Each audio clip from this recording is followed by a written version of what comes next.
All right, if I were looking for a 1300-year-old lost castle,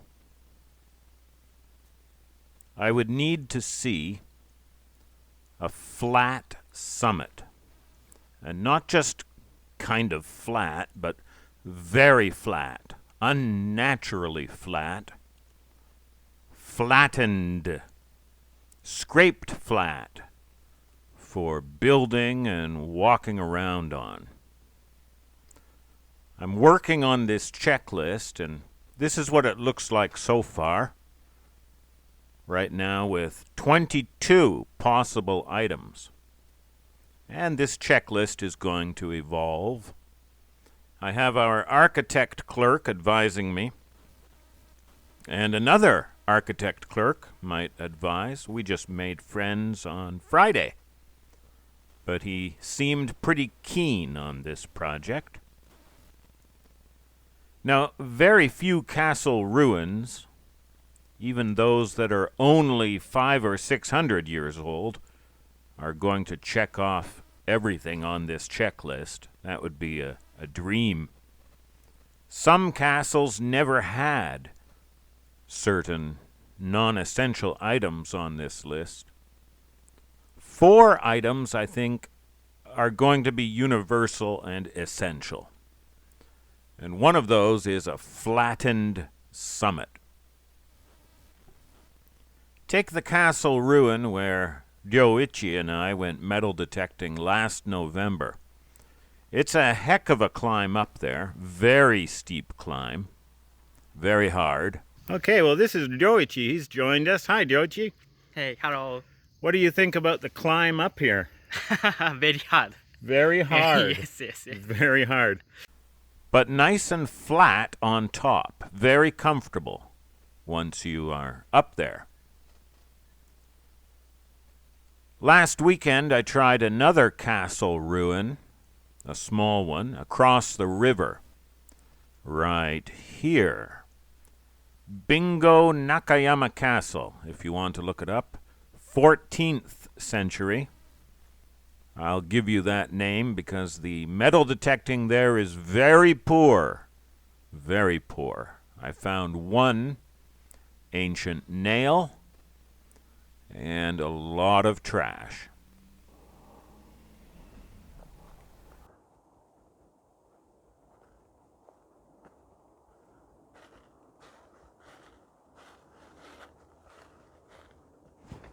Ooh, walking up the ridge of this mountain.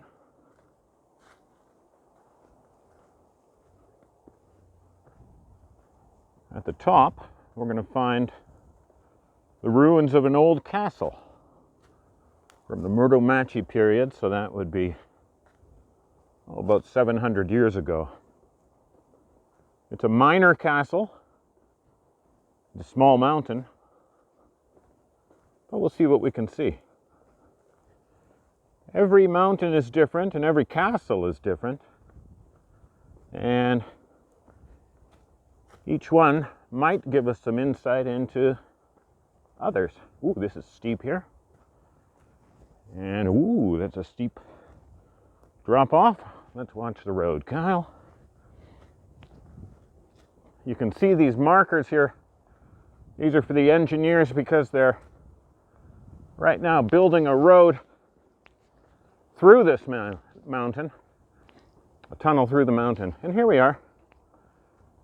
Oh boy, this is the shrine, and this is the top of the mountain.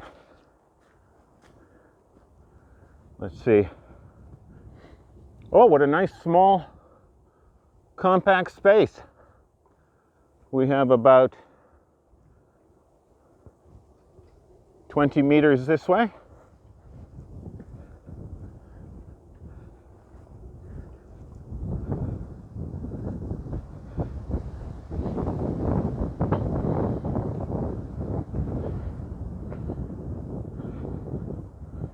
Hey, okay, that's the back end of the tunnel coming out there.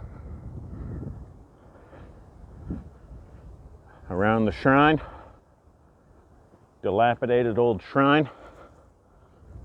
Hey. So it's about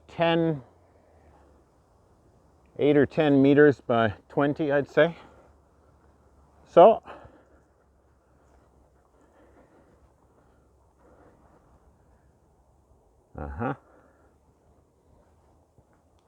nice small area.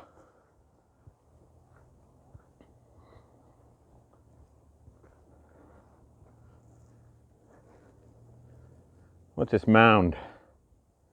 Old fire pit? Maybe we will start there.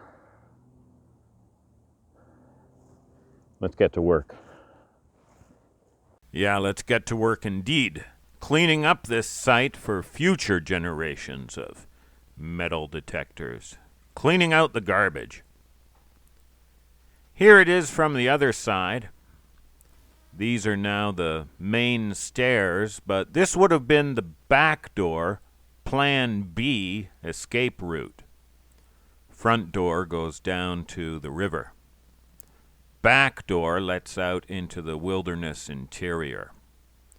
We run away 2 or 3 hills over and set up a new line of resistance.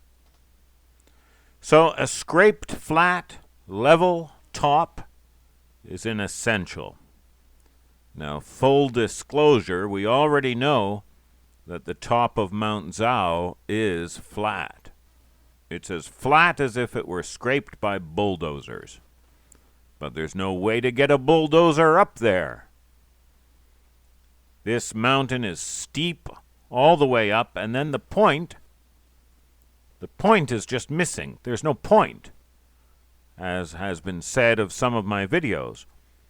But sometimes what's missing, what isn't there, is more important than anything else. Remember Silver Blaze, the dog that didn't bark, the peak that didn't peak. Somebody scraped it flat by hand, and that's a lot of work. So why? Little Bingo Nakayama Castle, from climbing around on it all day, gets a score of 12 out of 22. Someone who knows it better might be able to raise that score, but from my own observation, 12 out of 22. And it is a known castle ruin. We know the owner, the dates. It's all in the castle database. Mount Zhao, also from my own observation, is already scoring 17 out of 22, so it's shaping up very, very well. I don't think I'll make a separate video on each item on the checklist. That might get a bit tedious. But I'll point out a few, and then you should be able to get the gist of it. Now, once again, if we can locate the lost castle, if we can find it, solving a 1,300-year-old mystery, that could get us more free press and more achievement. We don't have credentials, but practical achievement can be more valuable. We can demonstrate something of our character, and this could help us to appeal to the public for more information on the Hibagon. We found this megalith last year and correctly interpreted some of its function and proved it this year. Finding this lost castle, well, I think we've found it. We just have to put together the case, make the case. I think we've found a massive tomb site here. We found evidence of the Hibagon last year on our spring and autumn trips, a lot of evidence. We hope to find more this spring in a few weeks. We hope to find that colossal solar calendar and stand right on it and begin to understand it better. But we've already made good progress interpreting it. We hope to find this location in this photo here, and we hope to find this body, well, skeleton, and we hope to find living Hebegon, and hope to find them thriving and happy and friendly. These are ambitious hopes, but once again, the only guarantee is to those who are not looking, because they're not going to find these things. Only the actively looking have any chance at all. So we'll look, because somebody has to look.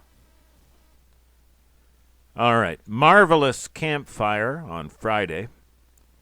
We're wrapping up oyster season, so we roasted about 24 oysters. I think we'll have one more oyster fest with a bottle of New Zealand Oyster Bay. Beautiful wine. Maybe next week. Okay, thank you. Bye-bye.